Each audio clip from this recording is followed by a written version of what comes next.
Hello, and welcome back to Football Funders, episode whatever we are on, because I haven't got a clue. It's been 2 weeks since we've last recorded, maybe three. New job for me, and Pete has gone missing.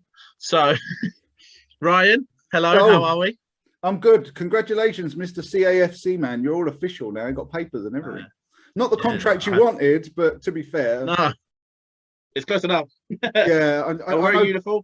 I know Charlton have got some dodgy players, but I don't think you're quite that level. I'm not sure. Have you seen us? You haven't. I have, but you might do a job in goal, but that'd be about it, I think. We're consistently worse now than we were when you saw us. Let's put it that way. I don't know how it could get much worse, but apparently it has. Oh, it has. So this week we're going to talk about the World Cup, aren't we? The draw was made on Friday. We're going to discuss UEFA's new financial fair play rules that have been changed. Not financial fair play anymore. It's financial sustainability. And we'll also touch on the impending relegation of Everton Football Club. We're also, of course, sponsored by Let Us Talk Mental Health, the football team raising money for Mind charity. You can tell we've not done this in a while. Keep this in. This is brilliant. We haven't had a game in a while. The draw has been made for a future game. We're just waiting to confirm. If you're in the Brighton area, I believe it is, prepare. We have a game coming your way soon. Ryan, you want to touch on our other sponsors? The Proper Blokes Club, yeah, walking and talking for men's mental health. Bunch of guys meeting together to talk about their feelings and break that stigma around men not talking. So if you don't want to talk to your significant other, or you don't like going to the doctors, there's a lot of more mature men, shall we say, don't like to go. Go to www.theproperblokesclub.co.uk and see if there's a walk near you, or if not, get in touch with them and you might be able to help start one in your area. Yes, and if you don't follow them on Twitter, there has been so many walks. Every time I look on their Twitter, they have another walk going in another town. And the numbers on the ones near us, Woolwich and Greenwich, they look like they're going up all the time. There was one in Sutton, I think, announced today, which is going to be really cool to see how many they get. Please do head over to their Twitter. It's at Blokes Club. Find them on Twitter and join your local walk. Finchley has also been added. So if you're in either of those areas, I don't even know where Finchley is, but if you're in the area, go for a walk.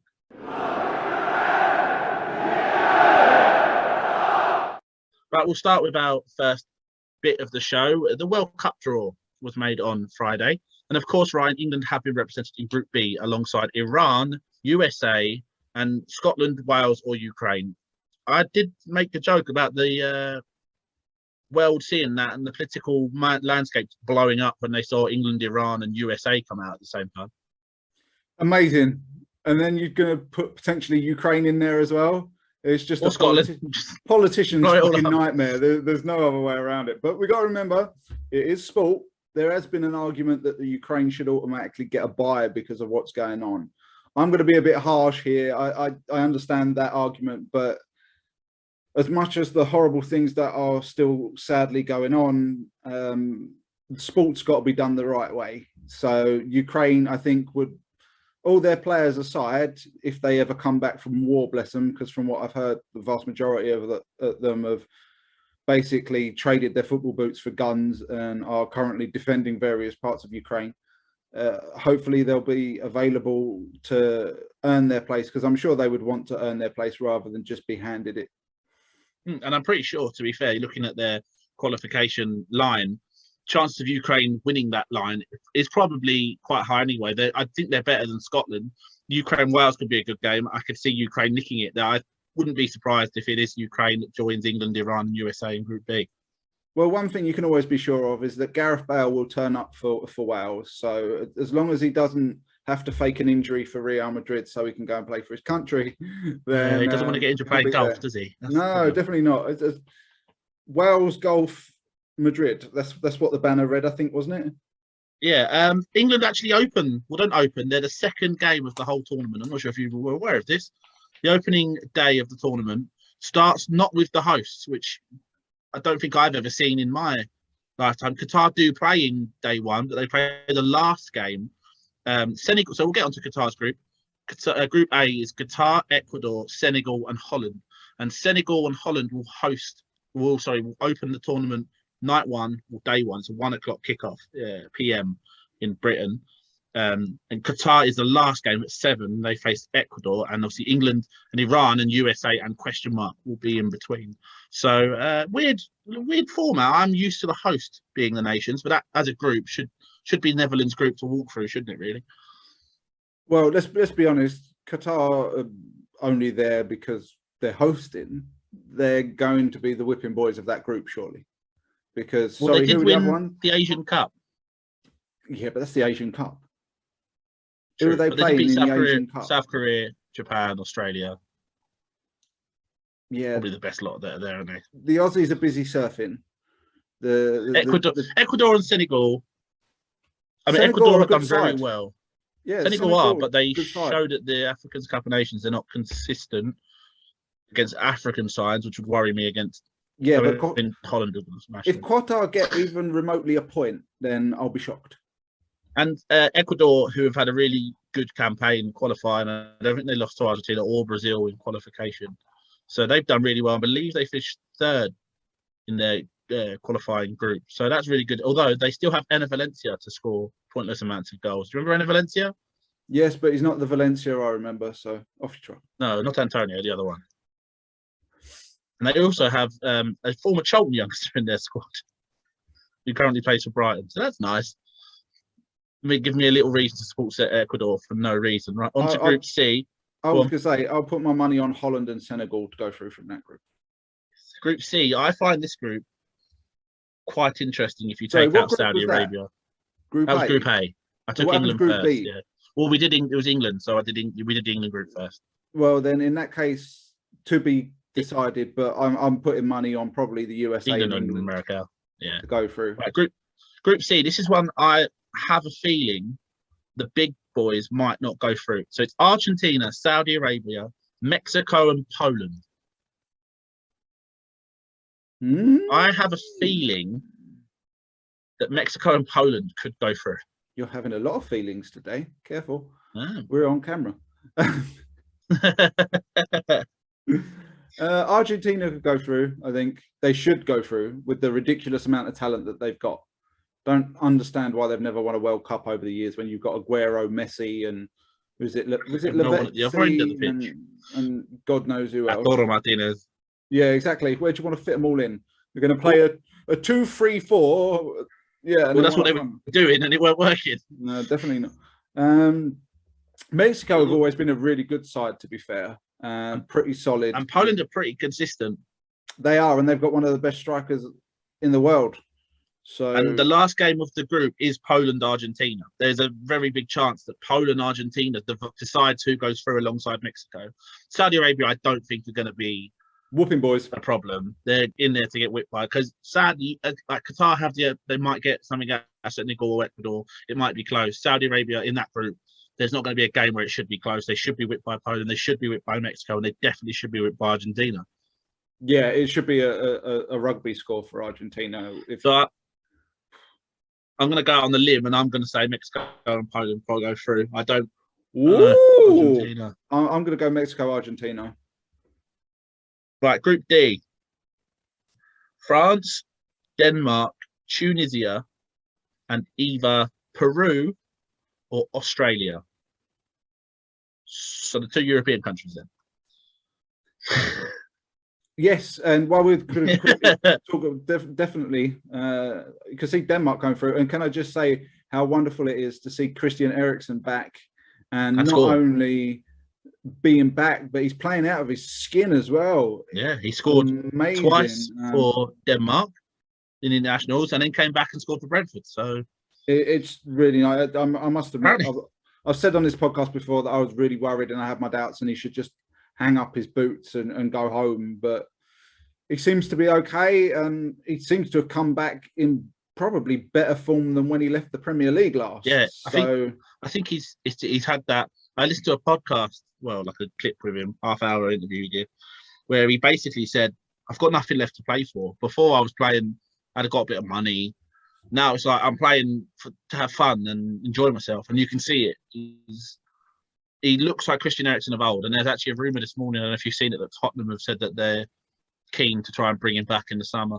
My understanding is his deal only runs to the end of the season with Brentford. At Brentford, yeah. So there is potential for him to move on. I think personally, if I was him, I think I'd stay at Brentford, because I think he owes them something, because they seem to be the only club willing to have taken a punt on him. Unless I'm wrong, then I'm sure there was a lot. Yeah, I'm sure there was a lot of clubs saying he's a fantastic talent and a wonderful fella, but we're not going to take the risk of him dying on our football pitch. You know, and also Brentford are going to be in the Premier League, aren't they? I don't think they're in any relegation, but I know mathematically there's still a chance, but it's what's going to happen is it's also what's known as the Phoenix effect. You know, where everyone, after they suffer a traumatic event like that, they're automatically happy to just be alive and just doing things for the sheer love of doing things. And it's definitely rung true with Christian Eriksen again. And I'm just glad to see him back, because one of the worst things that could have happened is he could have got back on that pitch, and God forbid the worst could have happened, and it could have happened all over again, and the defibrillator that's now built into him would need to kick in. Or he could have tried coming back and it just really not worked out, and he would have just been like, you know what, my body can't do this after suffering such a traumatic event. So it's wonderful to see him back.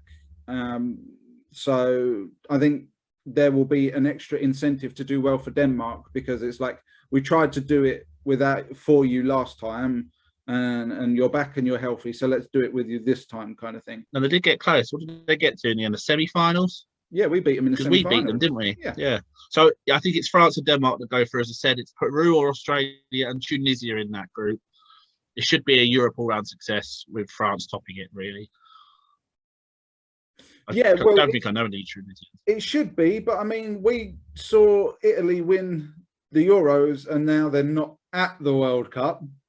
So you never can tell. I mean, it was the same as, I think it was actually France. They won the World Cup in '98, and I think it was the Euros in 2000.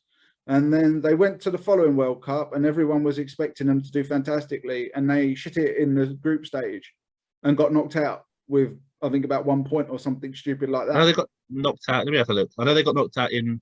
Oh yeah, no, you're right. 1 point. Denmark, Senegal, and Uruguay. They absolutely shat the bed after winning the tournament before. They didn't score a single goal. No, exactly.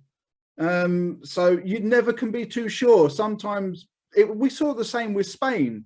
They had a period of dominance and then shut it again. So as good as France look like right now, and you probably would put money on them, there's always that one team that craps it. So you never know. But I've already put money on that being Argentina. I've already chucked Argentina on the team. They're going to crap it. Right, on to Group E. This is a group that I'm looking forward to see who wins it. I think the qualification should be guaranteed.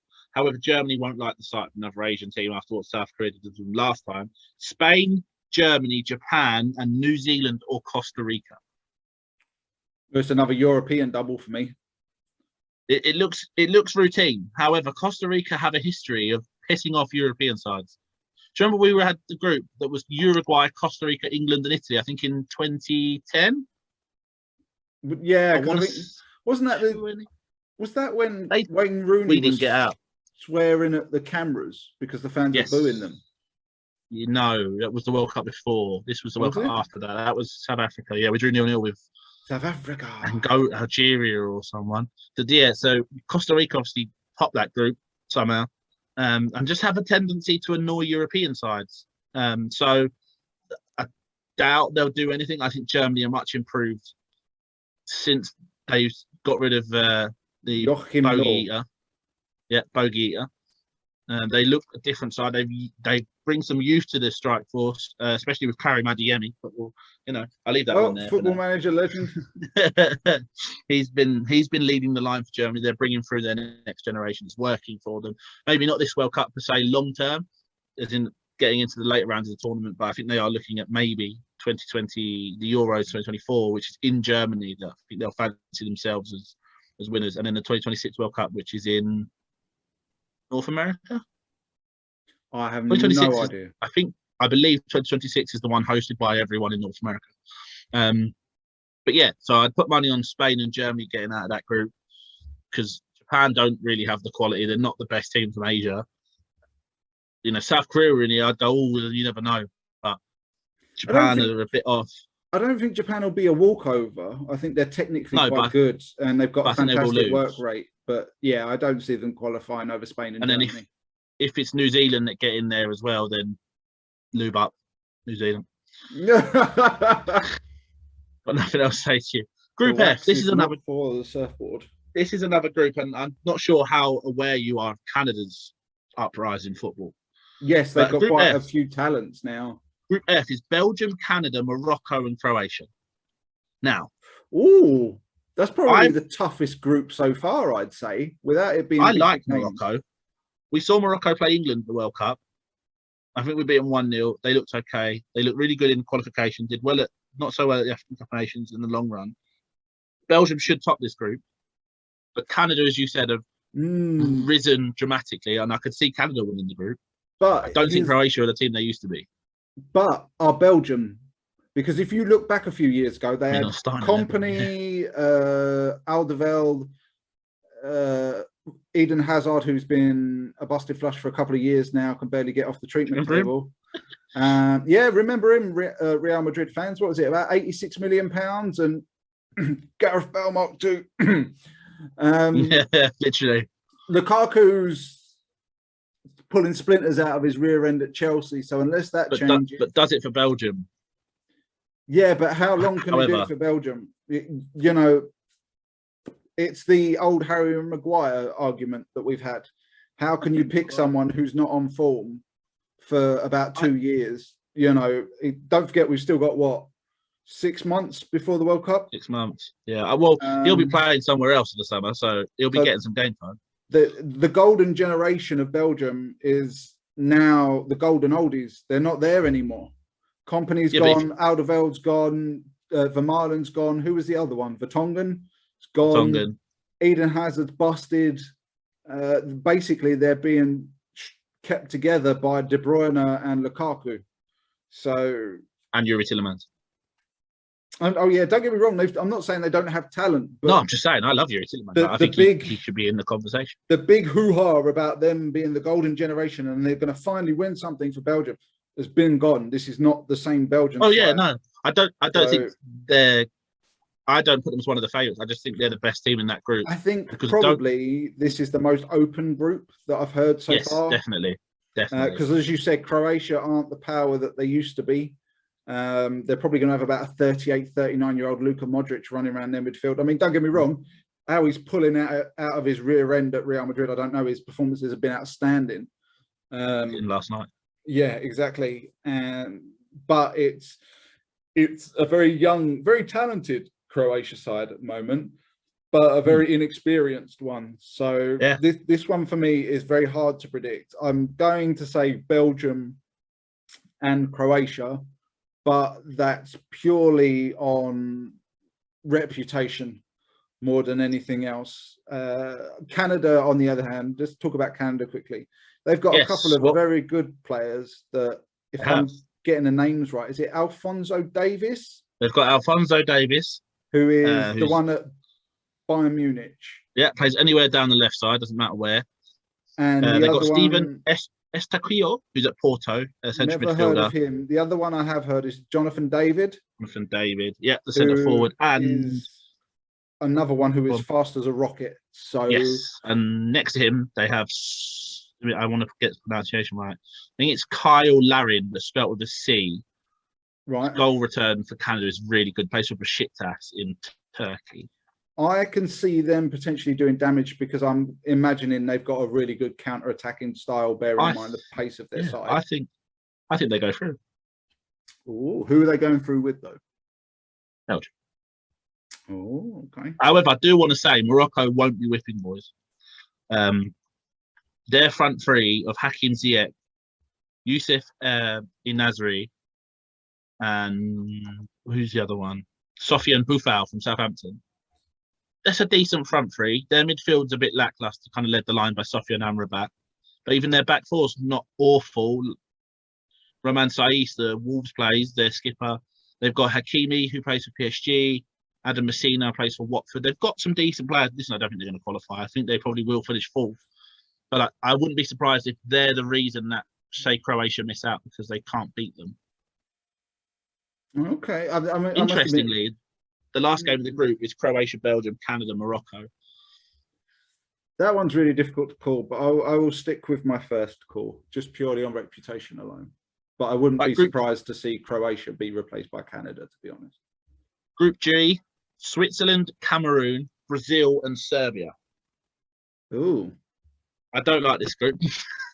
This is the standard, to be fair. There's always a group every year that you really don't want to watch. Oh yeah, this is it. And I think this is it. Oh yeah, this is 100% it.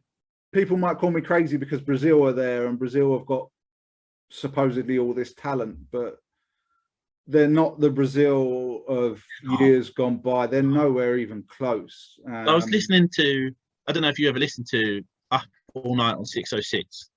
No, but go on. They're doing around the world Tuesday night, like 1 a.m. I listen to it as a podcast, but they do a show, and one of their, basically they've got someone from each continent who comes on the show to talk about their region. And Tim Vickery, who's BBC correspondent, he lives in Brazil, talks a lot about Brazil, and he says Brazil always expects to do amazing, and this is the first World Cup since he's been in Brazil that they're not going to thinking we're going to win this. And that's what's made him say, Brazil, we're going to win it. I can understand the logic, but I mean, they shouldn't have been saying that we're going to win this for years, because I mean, who have they had in recent years that has been of any real significance? Again, I mean, we've had this debate so many times about Neymar, but that's what they've looked at. We've got Neymar, and even, do you remember, like the Brazil's World Cup in Brazil, cast your mind back, Brazil were a very good side. But do you remember when Neymar got injured and they all lost the players all had shirts for him? Yes. Do you remember? Yeah. I sat there and went, well, you're going to get tough today. You're going to get spanked because you're too focused on Neymar than the rest of the team. And what happened? Germany bent them over. Yeah, because the talent's not there. I mean, they don't get me wrong. They have talented players. For example, Vinicius Jr. is having a very good season at Real Madrid. Richarlison, when he turns up, Richarlison from Everton, who we'll touch on later. He's fantastic for Brazil as well. If he turns up, he's a fantastic player. And Gabriel Jesus is someone that I obviously really like. And I had this argument, I think it was with Pete on the pod previously at the beginning of the season, when he was like, Man City haven't got any strikers. And I'm like, hello? It was me. He's actually got a very... Oh, was it you? Okay, I apologise to Pete. Not Jesus. I was just like, oh well, yeah, okay. And he seems to do the business for Brazil as well, from what I've seen. So Brazil's last squad, right? Their strikers were Richarlison, Antony, Gabriel Martinelli, Gabriel Barbosa, and Roberto Firmino. That's like a football manager dream. It's not bad, I got to admit. Although I'm not signing Barbosa because you sign him as a striker. I signed Barbosa, and he was amazing for me, but I played him on the right wing. Well, that's the thing. I did it. We talked about this. I signed him for Newcastle, and for 6 months he was amazing. And then the second season, I had to play him on the right wing because he couldn't hit a cow's rear end with a banjo. So, but like I said, Brazil have got talent. The problem is, especially for my generation, we grew up with Fat Ronaldo and Rivaldo, Ronaldinho, Roberto Carlos, Romario, Cafu. They even had Jr. Rocket Jr. Who was the other one who was next to him? Lucio. They had like these mountain centre halves, and they had this unbelievable talent in front of them. And when you just say Brazil now, you're just like Richarlison, Everton. Yeah. I've gone from Ronaldo at Real Madrid, Romario at Barcelona, to Richarlison at Everton. They're literally hanging their hopes on Neymar. That apparently the push in Brazil is this is Neymar's last attempt to be memorable. Well, he's not done it in France. He's what, 31 now? He's going to be, well, he'll be 31 at the World Cup because his birthday's in February. They're probably better off looking at, as you said, Vinicius Jr., Antony, Gabriel Martinelli, Rodrigo, bringing in the blood that are going to be young and are going to be exciting. I think the thing is their lack of experience, but I expect them to get through to the qualifications. Oh, in that group, yeah. Who were the other three? Serbia, Switzerland, and Cameroon. I'm gonna go Switzerland because they're always, as you said before, they're always that team that you gauge yourself against to see how well you're doing. Yeah. So I think Switzerland, but that is a group I really can't be asked to watch. And I love the minute, I must admit, I'm terrible. When the World Cup comes on, I'm in a very fortunate position where I'm not working at the moment. So whenever the World Cup comes on, I can sit my ass down and watch football wall to wall, match for match, non-stop. I'm very fortunate to be able to do that. Yeah, I'm going to have to find a way to get my iPad into work and ignore my patients while I watch. You mean to say they haven't given you an iPad? No, we get Microsoft Pros. Ooh. I don't know what one of them is. Right, Group H. The final group of the World Cup. That's the one I'm looking for. We have Portugal, Ghana, Uruguay, and South Korea. My money is going to be on Portugal because the amount of talent they've got is insane. I know this is a computer game, but when I play Football Manager, the two places I tend to go for my players are Italy and Portugal, because just the sheer level of talent they have is representative of real life in the computer game. So there's the only thing for Portugal, I think that there may be an issue, is that I don't think they've got an out-and-out striker. They João Felix through the middle, don't they?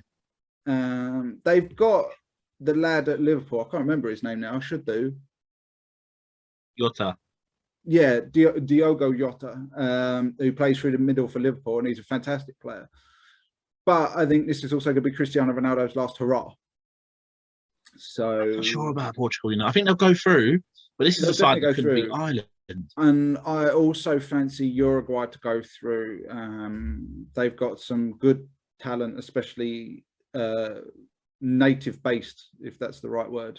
Domestic based would be the better word. Domestic. And they're a team that they've always known how to play ugly and win ugly. And cheating bastards. I will, yeah. We'll get onto that because there's something I want to add to this pod as well.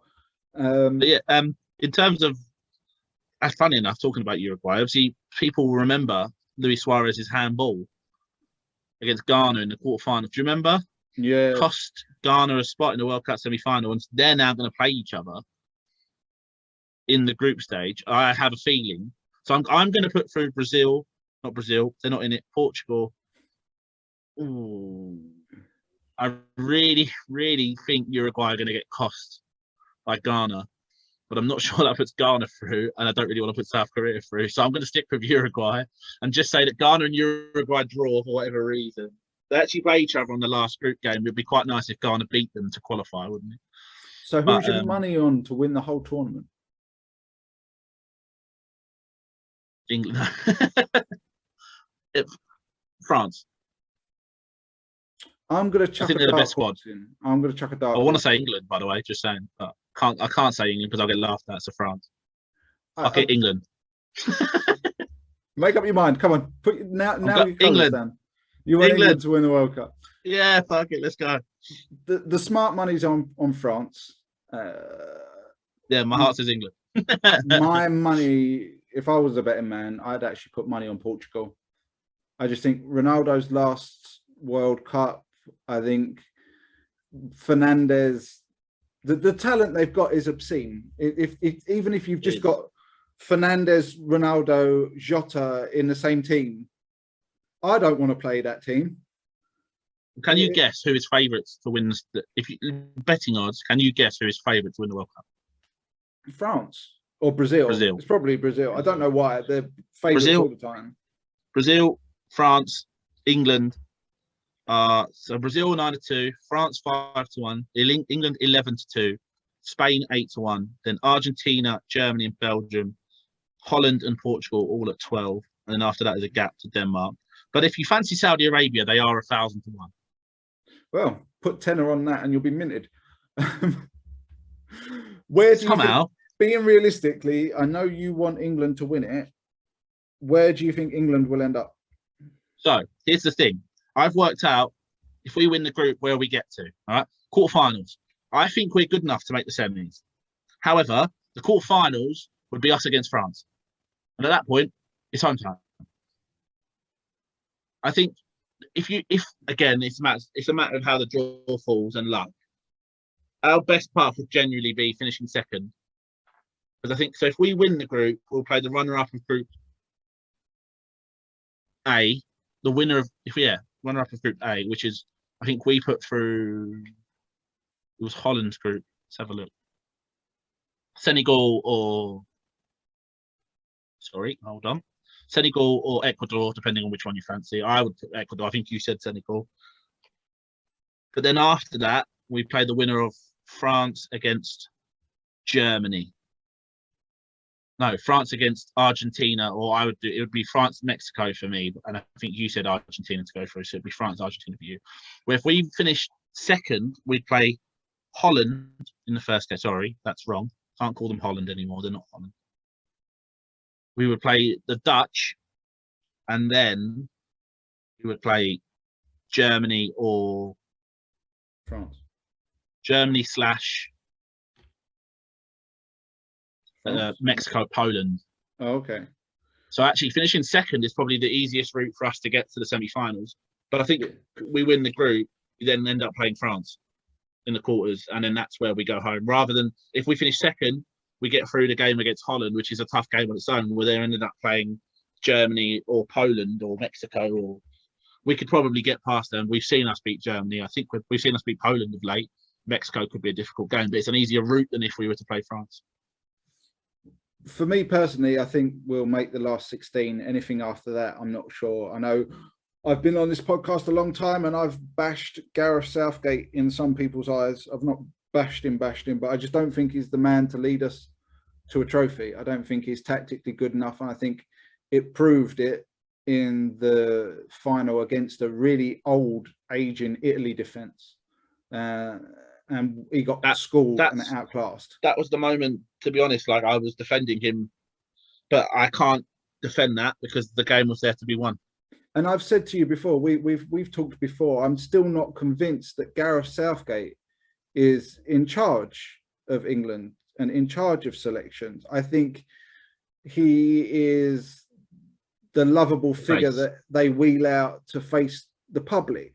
I'm starting to wonder, because of this whole Team England culture. I've recently been learning a little bit about cricket. I still find it boring as hell, but I've been finding a little bit out about cricket. And cricket, from what I understand, has got a team of selectors that select the squad. Used to, previously. Right. Things have changed. Which involves the captain of the team and several other people. It was the captain, the coach, and the sporting director. And yes, basically, if it's put into football terms, the chairman, the director of football, the manager, and the captain. They all pick the squad, right? It's now changed to the captain. Right. The feeling I'm getting is the Team England ethos means that they have a selection committee as opposed to Gareth Southgate picking the squad. Because Harry Maguire picks the squad. Exactly, because if you listen, we've called it out. I think we talked about this on the last podcast, and you were like, don't say that you're going to pick on form if you're not going to pick on form. And it's the argument I've always had as well. So he came out and said, I'm picking on form. And then basically that's changed slightly to I'm picking on people based on the form that they've played for under me rather than their club form. So that makes me wonder if Gareth Southgate is the poor bloke that they actually wheel out in front of the cameras to talk about it, while the selections are actually being made behind the scenes. So yeah, I agree, because what more does Jared Bowen need to do? Well, he needs to recover from injury first. Well, he was fit at that point. But I mean, you can argue the same thing with Jadon Sancho. I know Jadon Sancho's got a few caps, but if you look at the last tournament, they basically refused to play him. Yeah, and he's actually been Man United's best player, arguably, over the last month or two, and he's not even in this squad. He's not even in the most recent squad. So it does seem to me like there is more going on behind the scenes at Club England than we're seeing. So, and for me, like I said, going back to before I went off on a ramble, I'm not attacking Gareth Southgate. I'm sure he's a lovely fella, but he lucked, from my perspective, he lucked into the England job because Sam Allardyce got whistled after getting caught doing the dodgy. Did what he did. He had no record of doing anything as a coach. And when he's been up in the big games, if you go back to the Croatia game, which I think it was 2018, I think, and against Italy in the final, there was times when tactical decisions needed to be made and his counterparts made them, but Gareth Southgate didn't. So I just think, I'm sure he's a lovely fella. I'm sure he's working his hardest. I'm sure he's doing the best he can. I just don't think as a manager is good enough. It's the same argument with Ollie. I loved Ole Gunnar Solskjaer, but tactically, he just obviously wasn't good enough at the job. So he had to go. And that's my stance, basically. Nothing against Gareth Southgate as a person. I just don't think he's going to be the one to win us a World Cup or a Euros.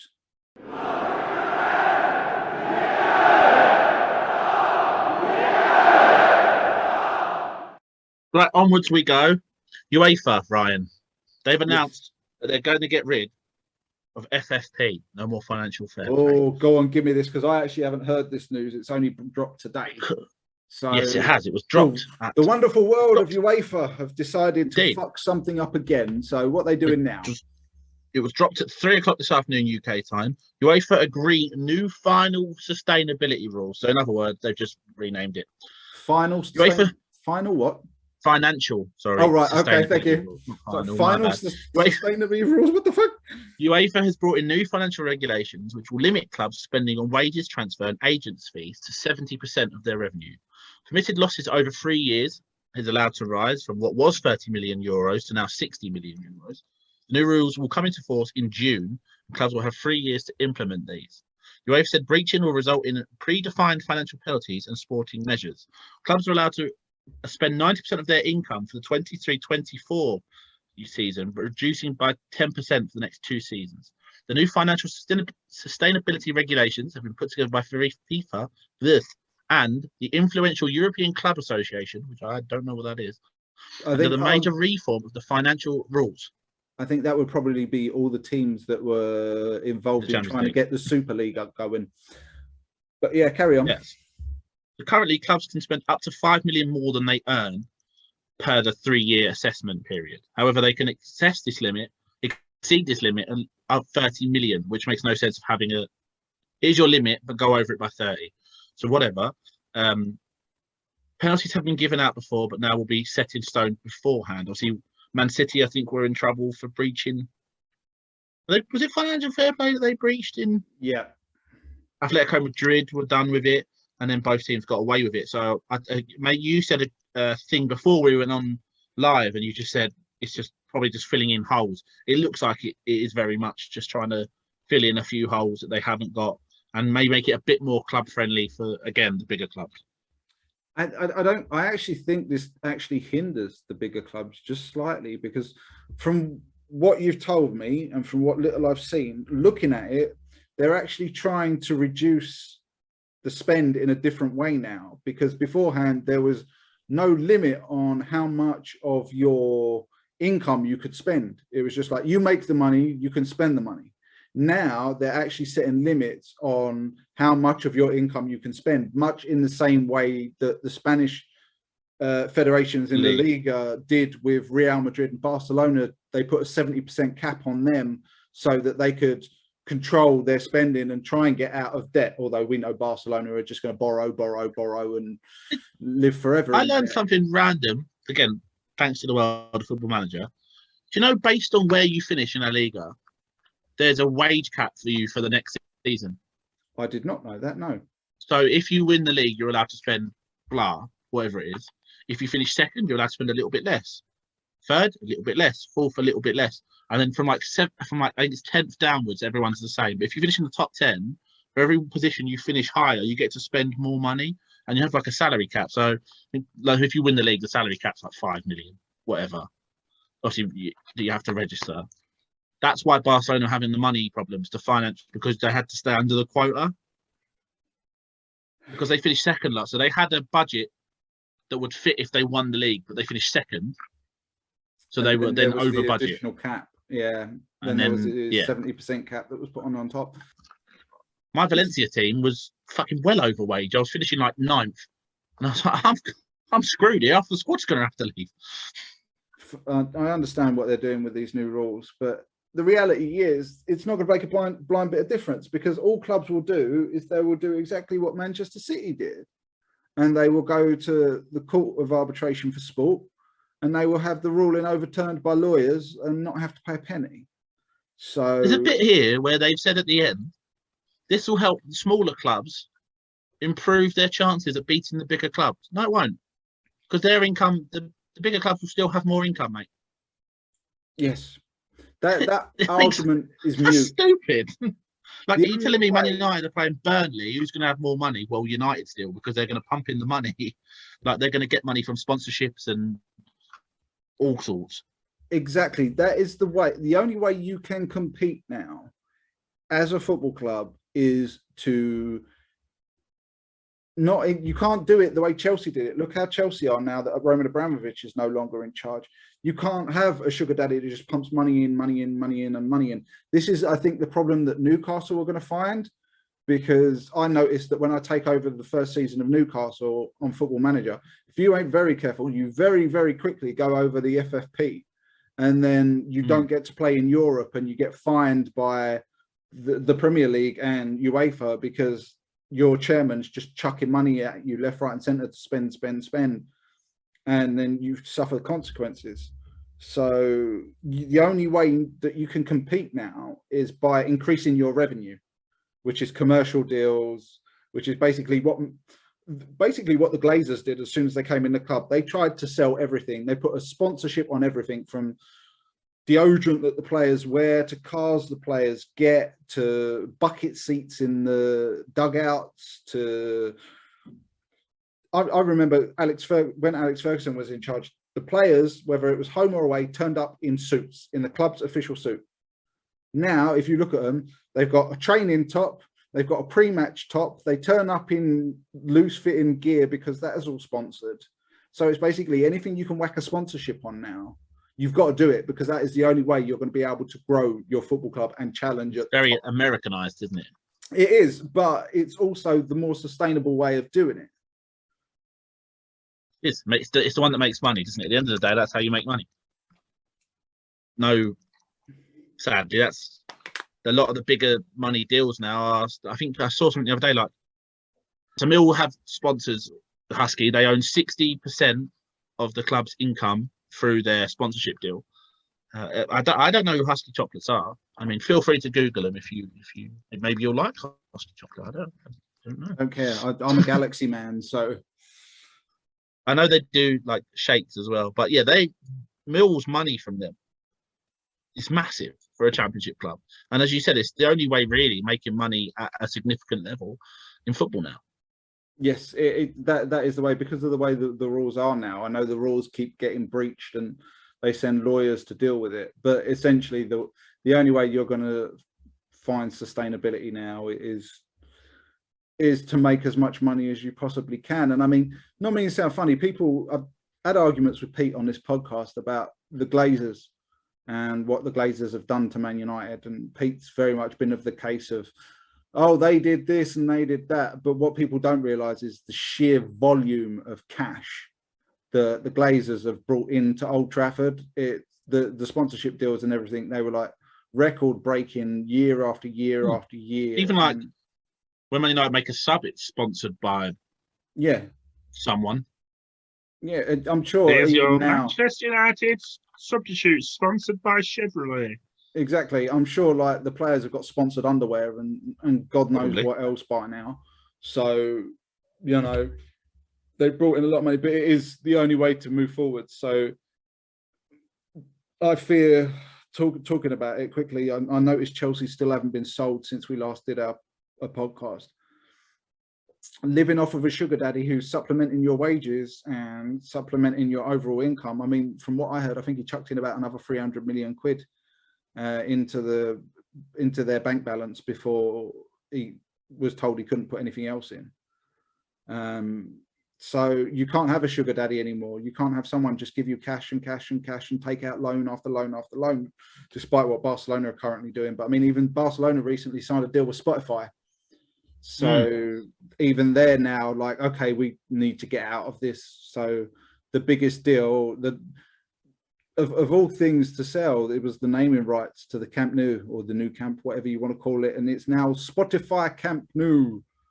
It sounds gross, doesn't it? It does. It sounds absolutely appalling. But I mean, I remember Mike Ashley doing it at Newcastle. I don't know if you remember. Sports Direct 24. Yeah, it was like Sports Direct Arena or something at St James's Park or something. It's horrible, but at the end of the day, I mean, I'm surprised that it's one of the things that the Glazers haven't touched at Old Trafford yet. Yet. And I mean, it could happen eventually, but the Chevrolet Stadium, I'm expecting it at some point. You know, it sounds awful and it's destroying the heritage of football, unfortunately, but money's money. You need your money. You've got to keep playing your football. And the only way you can keep playing your football is if you've got your money, because money is now a business. I think we talked about it before on the pod, that I was hoping that the pandemic would burst the financial bubble of clubs and people would start doing things a bit more sensibly, but it didn't come to pass. If anything, I think the only ones that have been a bit more savvy with it is I've noticed a lot of players now are running down their contracts rather than signing new ones, and they are going to be moving for the biggest lump sum that they can get. So it's going to save clubs a little bit of money because they're not paying 30-40 million, but you can guarantee about 20 million of what they would have paid is going to be going to the player now instead of to another club.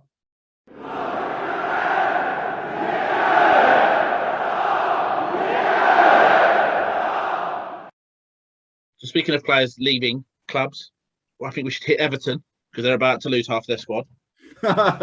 They last night were beaten by Burnley in what really was a relegation 6-pointer, 3-2 at Turf Moor. Burnley went one up. Nathan Collins, Richarlison scored 2 penalties for Everton.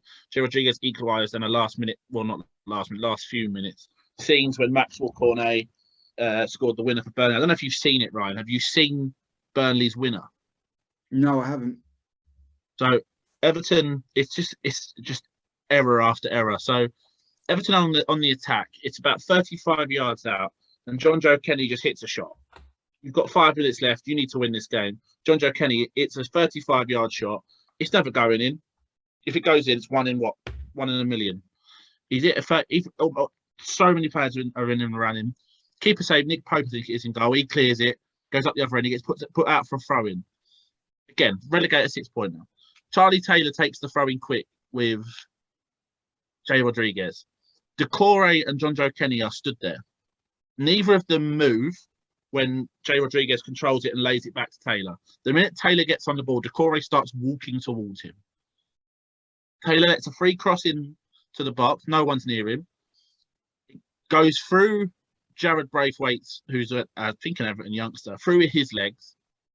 And then not Mason Greenwood, Ben Godfrey completely just goes to kick it with his right foot. It hits his left leg, bubbles up in the air. Vidra lays in a cross, and there is not an Everton player in the box, and there's just Maxwell Cornet in the middle to tap it in. It's just catalogue of error from Everton, and it sums up their season. However, I knew Everton were going to lose this game. When I saw the starting 11, I started watching the game, and Mason Holgate was playing central midfield. I mean, of all, we can go into the detail about how Everton suck and their squad isn't great. However, as much as whatever you think of Fabian Delph, he was on the bench. So was Dele Alli. You could have played one of them instead of Mason Holgate, or if you want to play Mason Holgate, play 5 at the back. He's put Mason Holgate in centre of midfield in a game that you needed to win. Yeah, I'm stunned. This is Frank Lampard. This is the same guy who Antonio Rudiger, who is Chelsea's best defender by a country mile. This is a guy that Frank Lampard wouldn't put Rudiger in his team. He banished him to like the reserves or the under-18s or something stupid like that. And as soon as Frank Lampard left, Rudiger was straight back in and Chelsea were flying again. And Frank Lampard, he makes some awful decisions some genuinely awful positions. And yes, he does. Awful decisions, sorry, not positions. And I honestly, I don't understand the hype around him. The problems start at the very top. I mean, we saw it a couple of months ago. They cleaned everybody out who basically had a job. Performance director, head of medical, head of transfers, you name it. They got rid of it all. Their chairman is bonkers. As far as I can see, he's got tons of cash. And he's like, oh, you've got a name, I'll have you. Carlo Ancelotti, you're available, I'll take you. Rafa Benitez, you've got a name, even though everybody in this club fucking hates you, I will get you. Frank Lampard, you've got a name, I like you. And his attitude has been the same with players. Dele Alli, busted flush for fucking years. When was the last time, 2018, the last time Ali was really relevant? Mm-hmm. Roughly, Sign him, why not? Busted flush, let's sign him. Yeah, great. Donny van der Beek, been at Manchester United for 2 years, done nothing, barely played. Okay, we'll sign him too. Anwar El Ghazi. Yeah, I was about to say that's the deal that I loved so much. So we got rid of Luca Digne, but don't worry about it. We've got Anwar El Ghazi. We've got El Ghazi, lads. The thing that baffles me the most, right, is the easiest deal in the world to make, right? And we actually saw this deal transpire in a slightly different direction. But they sold Lucas Digne to Aston Villa. If I'm Everton manager, the first thing I'm doing in response to that is, if you want Digne, you're giving me Matt Targett as part of the deal. Matt Targett, you knew straight away, if they're signing Lucas Digne, he's going straight into the team. Matt Targett is a very good, solid Premier League left back. So if I'm losing my best left back, I want a replacement. But no, they didn't do that. They signed a winger on loan instead, a winger that's played, if I'm correct, 2 minutes. That's if I'm correct. No, he didn't come on yesterday. He's played 2 minutes. Nobody seems to know who signed him, because apparently Rafa Benitez didn't want him, and apparently Frank Lampard didn't want him either. So he has played 2 games, apparently. From what I'm understanding, the owner of Everton, I can't remember, is Farhad Moshiri? Yes. I think. Apparently he's got an agent in his ear. Pina Sahavi, I think his name is. He's a penis, clearly, yeah. My understanding is he's the one advising Moshiri on what deals to do. And Bill Kenwright, the former owner of Everton, but has been kept on as a chairperson or a person of the board or a director, executive, whatever, is trying to hold it all together. But these signings, I don't think any of them are Frank Lampard's. I don't think any of them were Rafa Benitez. And we all said, Rafa Benitez, whose fucking idea was this? Terrible idea. People have criticised Man United for having no leadership for years. Exactly the same situation is going on at Everton right now. There is no leadership from the top to the bottom. If I was them right now, I would sack Frank Lampard, because he's already proved that he hasn't got the chops for the job, because he keeps coming out attacking the players, then keeps picking the same players, so making it even worse. I don't like you, you're not good enough, but you're going to play, you're going to get battered, and then I'm going to attack you again, so it's going to get even worse. And round and round and round we go. Sack him. Duncan Ferguson gets the job till the end of the season. He is the only man that I can see that would get any kind of momentum back in that Everton squad. And they might squeak it at the last whistle. But if they're staying with Frank Lampard, he hasn't got the tactical nous to do squat. We saw it at Chelsea. We actually saw it in the derby, I think, when he was at Derby. Oh, yeah. It was, I think they were in a playoff final or semi-final. Yeah, Aston Villa, and they got outplayed. And he made some bizarre decisions with his starting lineup and his tactics. He basically moved away from what he'd been using and went a different way. So Frank Lampard's not all to blame. As we said on WhatsApp, I'll stick up for him for a little bit, because it's not all his fault. He walked into a ship that was already sunk, basically. And imagine a dinghy popping in the ocean and Frank Lampard's there with a pump trying to keep it afloat and trying to get it to go back up again. It's not Frank Lampard's fault. It is. You can just imagine him like, pump, pump, pump. Come on, stay up, you bastard. Stay up, stay up. They're not staying up. There's no way in hell. Calvert-Lewin, I'm sorry, people have been raving about Calvert-Lewin, saying how good he is. Go and have a look at his stats. For the last 2 years, prior to that boom he had last year, he scored 10 goals in 2 seasons. And he had one good season, in part because he was playing under Duncan Ferguson. Because he was playing under Duncan Ferguson, that's when it all kicked off. Was when all of a sudden Calvert-Lewin was like, "Oh, I quite like this manager. He's telling me what to do." No, he's injured. He's back now, but no, he's fit. But I mean, you wouldn't know he's there. The thing that this is again, it's something that I've just noticed. I noticed last night when I saw that Mason Holgate was playing central midfield.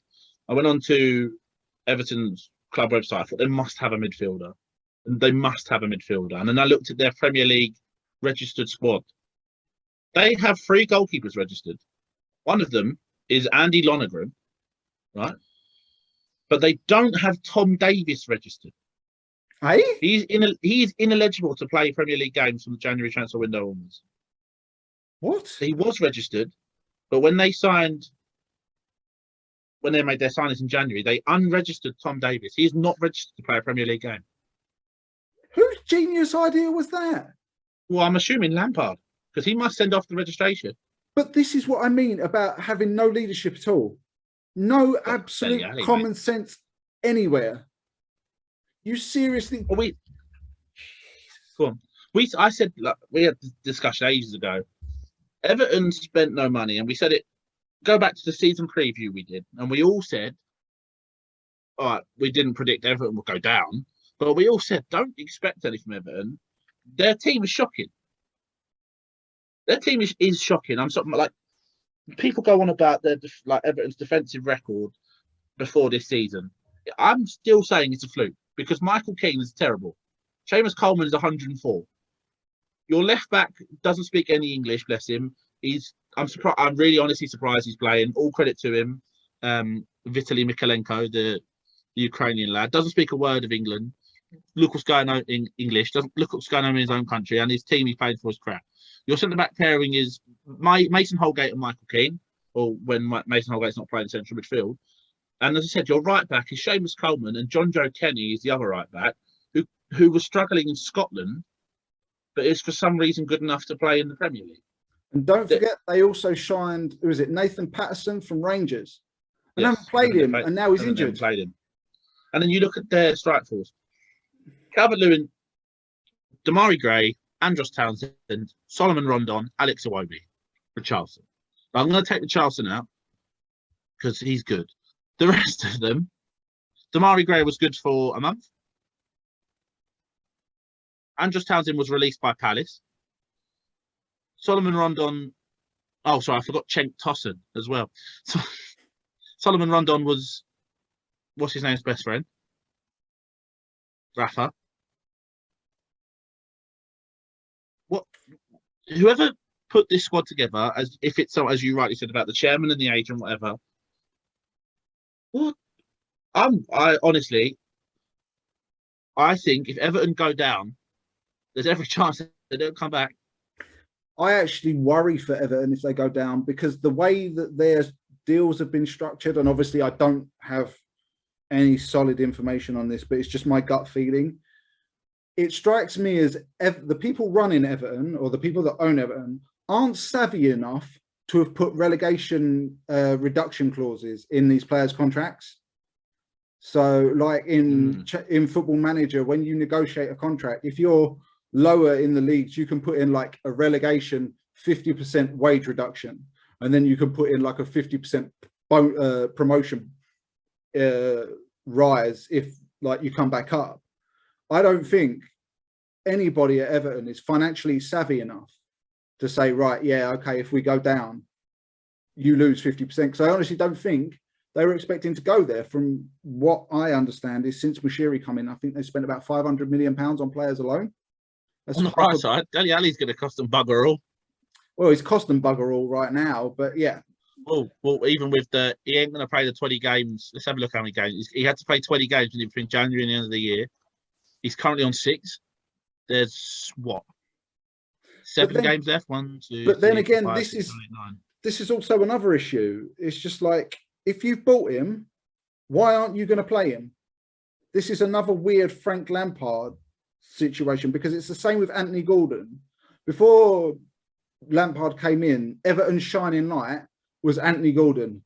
He was the only player doing anything special. The fans loved him. They saw he was trying and giving his best.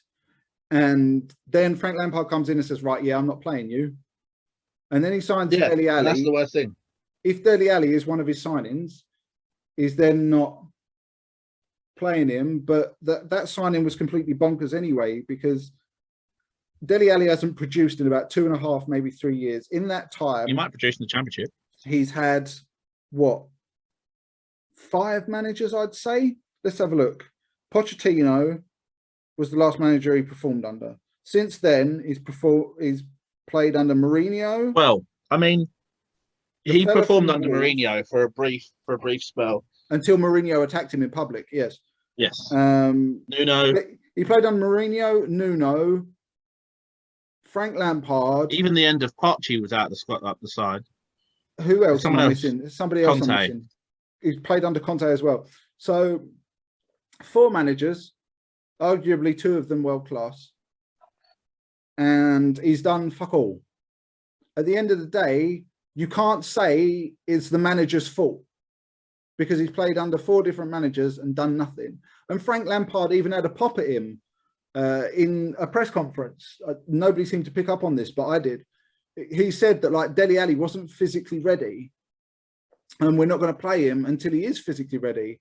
And we saw Jose Mourinho on the Netflix documentary, I think it was, tear Dele Alli apart because he doesn't train properly. He doesn't train with the right intensity. He's not doing it. So if he's not training hard enough, then he's not going to be playing. Why do you sign him? Donny van der Beek, I kind of understand, because it was like, okay, he trains hard, he's been doing his best, but he's just not been given an opportunity by Ole Gunnar Solskjaer, basically. So you take a punt, you take a gamble. But Dele Alli, you know he's a busted flush. Why do you sign him? Coming? And then Anwar El Ghazi, a player that Aston Villa didn't want, but apparently Everton do, but now they don't. And when you've got wingers already, because you've got Richarlison, Gordon, Gray, Andros Townsend. Well, he's not a winger; he's supposed to be a striker. But you got 4. We got 4 wingers, so we're going to sell a left back and bring in another winger. Where's the logic? Where's the sense? There's no leadership anywhere. It baffles me. It's just as baffling as what's going on at Old Trafford.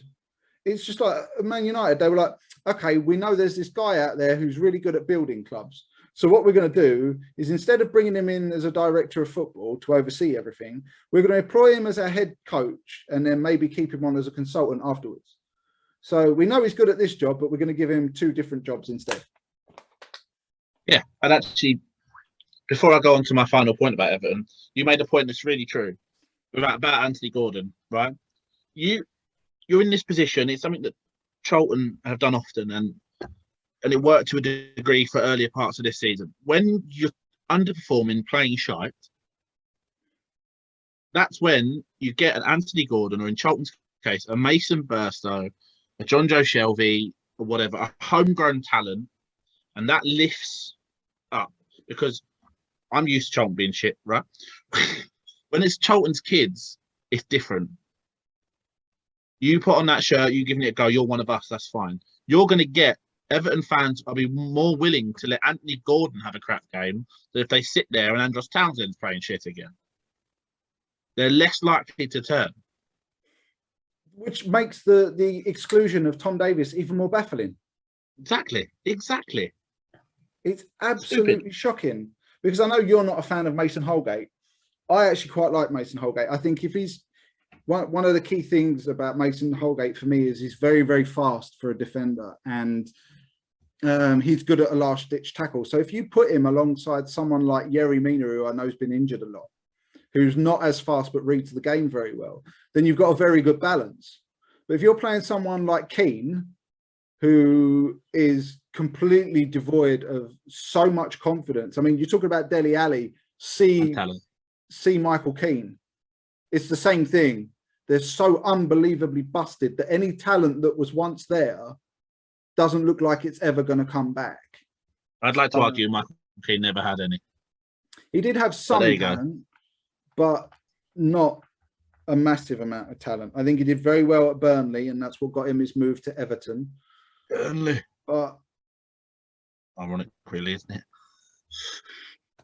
You know, right, I mean, what can you say to a point? Is the more foreign owners we've got that have got more money than sense. Abramovich did it, but at least Abramovich was like, right, I'm going to go and get the very best of what I can get. So that's great. This guy has not. He's just like, you've got a name, I'll have you. You've got a name, I'll have you. And then it gets to a point where, oh shit, we fucked financial fair play. We can get this guy on a free, that guy on a free. We can pay £1.5 million for him. And to be fair to Damari Gray, I think he's justified his 1.5 million. If it was 10, I'd question it.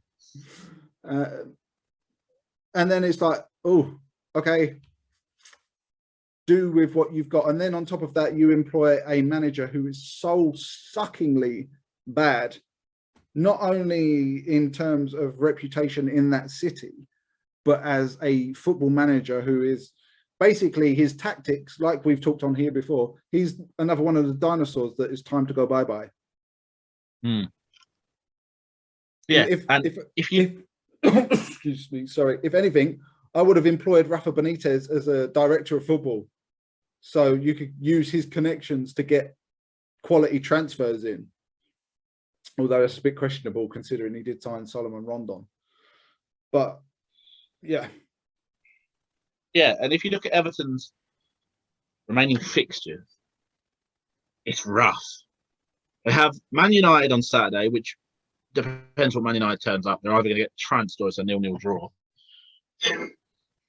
But again, you fancy United. Then they've got Leicester, who looked slightly better in the last week or so. Then they've got Liverpool at Anfield, Chelsea, Leicester again, Watford, Palace, and then they end the season at the Emirates. They're not staying up. They're not. Their hope there really is they beat Leicester twice, and that game at Vicarage Road is absolutely massive. If they lose to Watford, they're down. But aren't Burnley also ahead of them with a game in hand? Burnley are still below them by 1 point. Yes. But they've got a game in hand, right? Here, but they have a game in hand. And Watford also have a game in hand and are 2 points off them. My biggest fear, I can see Everton being a Nottingham Forest. If they go down, they're so badly mismanaged at fundamental levels that they're going to have a fire sale to get rid of anybody worth anything. And they're going to be living for a couple of years on their youth products just to keep them afloat. I know some people will, but if you're a Premier League side, realistically, obviously it will happen. People will sign players for no apparent reason. If you're a Premier League side and you look at this Everton squad, who are you signing? What, from that Everton squad? Who are you say you're, I don't know, who's mid-table Premier? Newcastle. Right, they've got money. Who are you looking at that Everton squad and saying we'll have? Richarlison? Maybe Yerry Mina? Richarlison would go, Yerry Mina would go, Decore I think would probably go, Allen would go abroad. Allen needs to go abroad anyway, his legs are shot. Pickford would probably go. I can see Pickford staying though, but I wouldn't be shocked if a team come in for him. I can't see him leaving. I don't think anyone will want him. Going in squad number order. Pickford. I don't think anyone will sign him.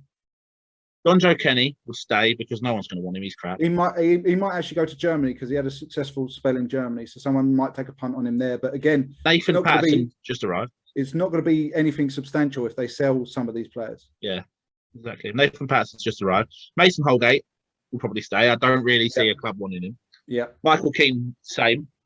I actually think he'd probably go. Realistically, I think he'd probably go, and it wouldn't be surprised me if he went somewhere completely nondescript like China or somewhere, just to get him off the wage bill, because his wages are going to be so high. And this boils back to the point I made earlier about them not being savvy enough to put reduction clauses in. Then the next one's Alan, who leaves. Yep. Richarlison's the one, the big guy. He goes somewhere, and they should get a decent return for Richarlison. I'd probably 30 million abroad, if it gets dropped. If they drop Probably a division, they'll get about 30 million quid. Probably. Someone like PSG would take a punt on him just for 30 million quid as a backup. Fabian Delph's out of contract, but they'd probably sign him anyway to a new one. Calvert-Lewin, I think, stays, really. I think he'd be sold. If they could get a decent offer, I think they'd sell him because, again, wages. Damari Gray, probably. I think Damari Gray would stay. Yuri Mina goes. Yep. Townsend's out of contract, but I think they'd renew him. Yep. Decore goes. Yep. Iwobi probably stays because who wants to sign Alex Iwobi? I actually unless he goes to Turkey or somewhere. I was going to say Iwobi would probably leave. I think they'd probably fancy him somewhere like Turkey or Germany or Greece. Cenk Tosun, Andre Gomes are both out of contract, so they'll probably both just walk anyway. Yeah. Ben Godfrey stays because I don't think right now. If it was this time last year when he was on the board of the England squad, who knows? But he's had a year. Seamus Coleman out of contract, so goes. Retires. Solomon Rondon goes. I don't know if his contract's up, but I'm assuming won't be there. And no one's going to want to buy Dele Alli, so he'll stay there.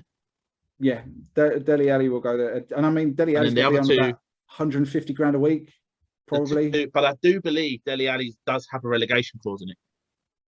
I hope he does, because if he's on 150 grand a week and they're trying to pay him in the Championship, I could see him very quickly being loaned out to someone just to cover as much of his wages as possible. And then that's what I mean, like Decore, Alan, I could see it being very similar. Then their loan players, they've only got two. Moise Kane, who's, I think there's a deal done. He's signing for Juventus in the summer. Yeah, I was going to say they've got an obligation to buy for 27, I think. And then Jean-Philippe Gbamin. Oh, he's going to go. Yeah, he'll go. And then obviously there's two unregistered players. We won't go into Gylfi Sigurdsson's situation, but obviously contracted to the club for another year. I don't even know what his situation is. All I heard is I'll tell you when we get off the pod. Okay. Tom Davis, and then Tom Davis will stay. I could see him probably being Everton captain, frankly. The big thing for me is they can sell all these players or move all these players on in whatever form. But how much money are they going to have to spend? Because they're going to have to compete with a completely different level of financial fair play.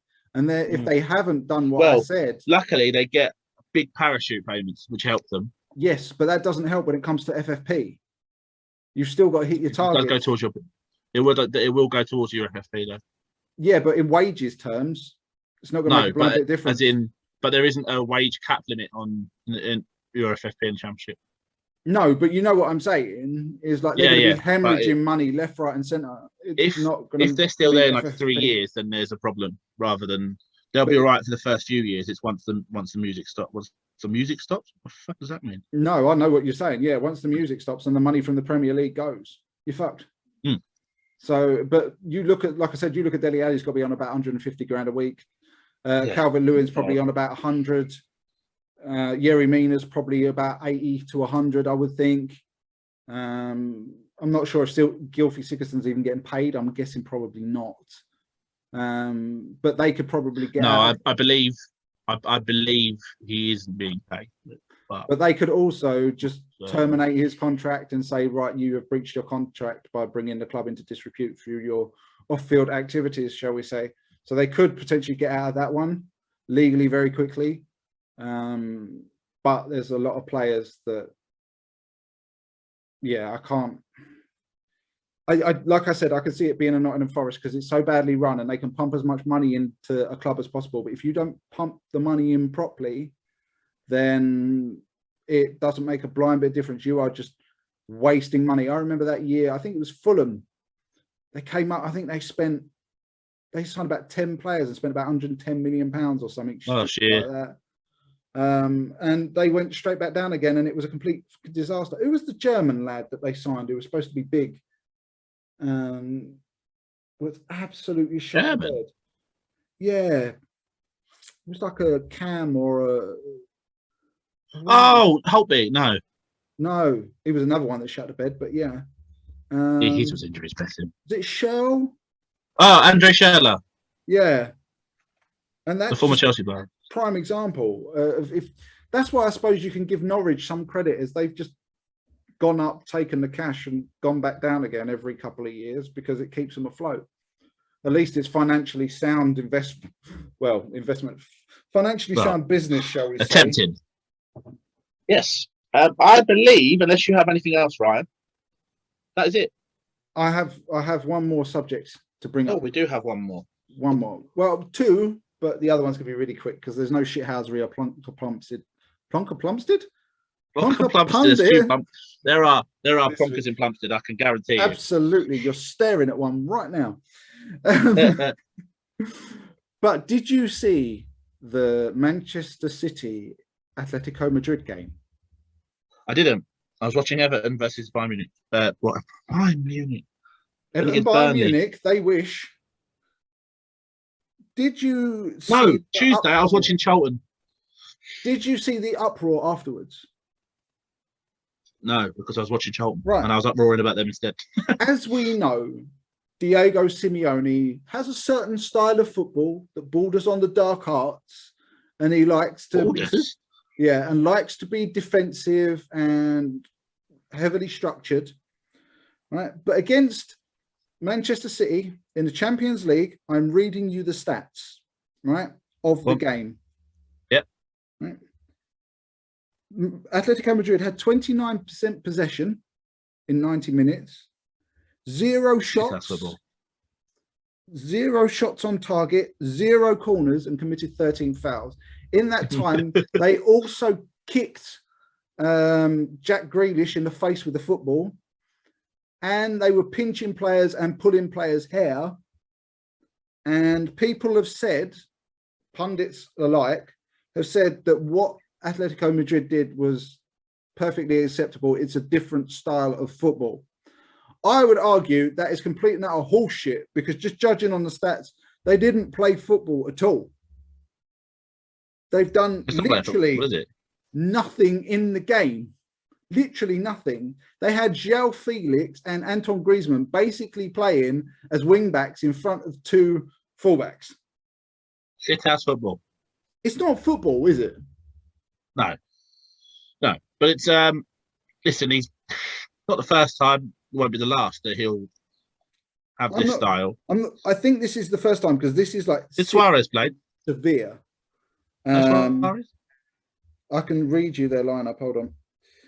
Oblak in goal, João Felix, Marcos Llorente, Koke, Griezmann, Ronaldo, Philippe, Kondogbia, Renan Lodi, Savic, Velasco, De Paul, Carrera, Mateus Cunha, and Lemar. Now, I know for a fact that Velasco, if that's how you pronounce it, is a Croatian international. Philippe, Ronaldo, are fullbacks. Brazilians. They're fullbacks. So you've got 3 fullbacks in the team. Ronaldo's centre back, or play centre back for them. And then there's a bunch of midfielders and not a single striker. How can this possibly be conceived in any form as football? People said this was acceptable. I'm sorry, for me, that is not acceptable. Have you not learned yet, though? Possibly be football. I don't know if you like. I'm sure you are aware. Pundits talk shit. Suarez was on the bench. Lemar was on the bench. De Paul was on the bench. I mean, if you're not Rodrigo De Paul, that is an aging squad, by the way. It is, but if that is how you're going to conduct yourself, then what's the point of even playing the match? That's not football. It's anti-football. I mean, you thought Charlton were bad and they weren't getting many chances on goal. They literally had no chances on goal. They didn't take a single shot. How can that be classed as football? I don't have an argument for you. I mean, the big question is, who was the pundits? Everybody. Everybody's got a different view on this. I've heard from Simon Jordan, Trevor Sinclair, Darren Bent. There's a lot of wombles there, isn't there? Rio Ferdinand, Paul Scholes, Alan Shearer, Ian Wright, and most of them are like, oh, it's just dark arts. They're just trying to get a result. How are you trying to get a result if you haven't even had a single shot on target? I mean, come on. Yeah, I mean, it's not I mean, yeah, I completely agree with you. I don't know what else you could say. I think, yeah, the way you win this game, you've got to try. His plan was to go there and park the bus effectively. That's exactly what he's done. But I mean, it's fouled, and it's got to fall on his head because there's no. You don't set up I don't think you should set up a team, even when you are going to be battered and you're going to be battered. You shouldn't set up a team like that, especially a team that Crystal Palace have done a job on twice. You should. Oh, hello. You should 100% be ready to step up and put a team good enough, because they are good enough to do that job. And somehow, whatever reason, he decided we're going to go and just kick them and try and piss them off, and then hopefully get an easier game in Madrid. Where now Man City are going to turn out to Madrid and they're going to do the same. Man City have won this leg now, and then to the next round they go. People slag off Jose Mourinho for being out of touch and being too defensive, and they did the same with Rafa Benitez. This is just a whole other level, though. Not even having a single shot on target. Not even having a single shot at all. How can you call that football? I watch Charlton weekly, so having no shots is standard. It was bad enough when I went to see Charlton versus Wimbledon. I wouldn't want to go and see that. And I mean, I saw Darren Bent making the argument that you win at all costs. Surely there's got to be a line between winning at all costs and just like literally not playing football. Because imagine if they go over to Spain next week or whenever it is, and then all of a sudden Atletico spank them 3-1 or something and go through,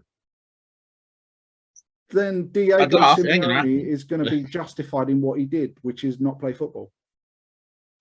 But I mean, if it works for him, fair play. I mean, if he's been a shithouse for years, yeah, I personally don't agree with it. However, it didn't work out his way, did it? Was it 1-0 in the end? Yeah, they lost in the end. So it didn't even work. Coming. But he'll try it again. It won't be the last time. Probably isn't the first either. It just baffles me that anyone would even set up that way, because it is just anti-football. It's not even football. Anti-football. You need to come watch more Charlton. Well, funnily enough, now you're getting free tickets, Mr. Charlton. Well, I'm not getting free tickets. I'd like to. Aren't you? No, I don't want to see the game. They hand out tickets to. All you have to do, I think, just walk around the club and they'll give you a ticket. I think they're quite desperate to fill the stadium. Ask your doctor's surgery; they'll have loads. Yeah, I'm really depressed. I want to end my life. Can you please give me a Charlton ticket so I can get the final push over the edge? Yeah. Anyway, I think we'll end there, because I think we both agree that it's just not cricket, is it? I don't watch cricket either at the minute. I'm a cricket fan. Either. So we'll end with FM Scout Report. While everybody's been away, I've still collected a few. Hopefully we will get back to a routine for our listeners now. Just a quick FYI actually on contacting us, our Facebook page, we've had to take down. There's so many technical glitches with it. We can't actually share content with you. So I've spoken to Facebook and they're like, yeah, well, and they've done nothing. So that has closed down, but you'll still be able to get in touch with us through Twitter. Twitter's at FBallFunders, and of course we have footballfunderspod@gmail.com. A few people have reached out for different things, so reach out to us there. Excellent. So on to FM Manager. I'm guessing you haven't got a scout report for us, Dan? I haven't played FM probably since the last time we did a podcast. Sounds about right. Picked Nigerian goalkeeper up front. Right, so I give to you a solely right winger, because that's all he can do. But he's a very good one. He's supposed to be an inverted winger, but I play him as an out-and-out winger. He's very, very good. His name is Ricardo Orsolini, and you can sign him for about 12 million quid. So he's another good bargain from Bologna in Italy. There's a surprise.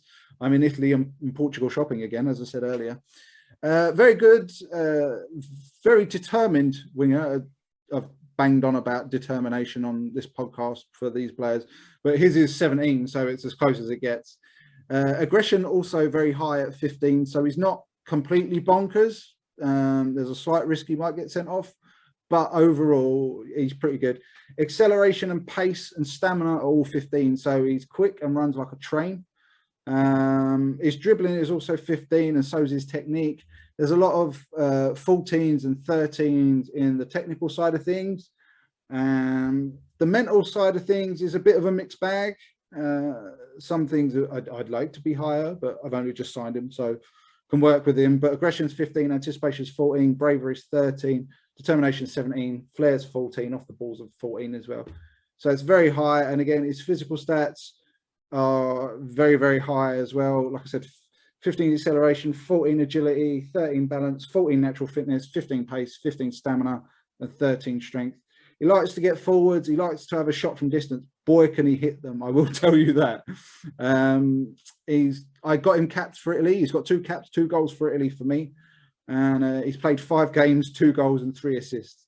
For 12 million quid, if you need a winger, this fella will do you a proper good job, and you will easily get a work permit as well. So there's nothing to worry about with all the new EU rules that they've added onto the game. I'm going to piss everyone off, so I play him on. If you play with attacking wing backs, he'll do a job for you. I know that because I've done it with him. I've spoken about my Roma save many a times on this podcast. This man was someone that I signed because I intended to play with wingers, and all that's bright. And I moved into right wing back on the basis that my right wing back was no longer fit and I didn't have anyone else. And 2 years later, he was still playing right wing back because, I don't know if you've noticed, if you're a really good side, you don't have to do any defending. Yes, I have noticed. So he just goes forward. I was going to say, he actually won Player of the Year for me in my first season with Newcastle. Well, I actually won the league, and I did it without Roberto Piccoli, of all people. I felt a bit bad because my right backing rotation was him and Basuma at Brighton. Oh my God. Neither of them were a right back. But they were both fucking phenomenal. So if you ever, Basuma's stats, he's good at everything. He's not great at one thing. He's just good at everything. So if you play him centre back, he's fine. Play midfield, fine.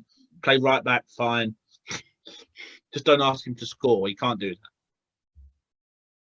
But yeah, so I felt like I cheated the game a little bit because I was playing with a right winger and a centre mid as my 2 right back options. I must admit, I am having trouble motivating myself to play FM at the moment because it has become so freaking easy. As soon as you find the right tactical formula, I mean, I literally, in my first season, I took Newcastle to the Premier League title, and Callum Wilson was the top goal scorer with 26 goals. And you can't even get 26 games out of Callum Wilson in real life.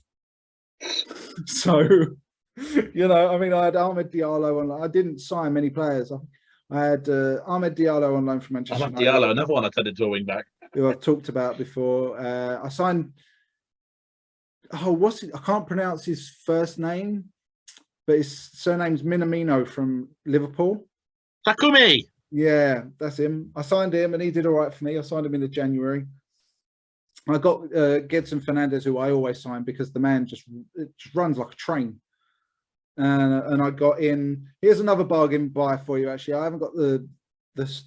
Have I got it? Let me just double check, see if I can bring it up. I'm not sure if I see it, but I actually went over to Germany and I was looking for a stopgap left back, and it's someone I completely forgotten about, and his name is Ricardo Rodriguez. He is a Swiss international. Yes, he's about 28, and he's a Swiss. Fuck off! Is he 28? Yeah. Is he really? Yeah.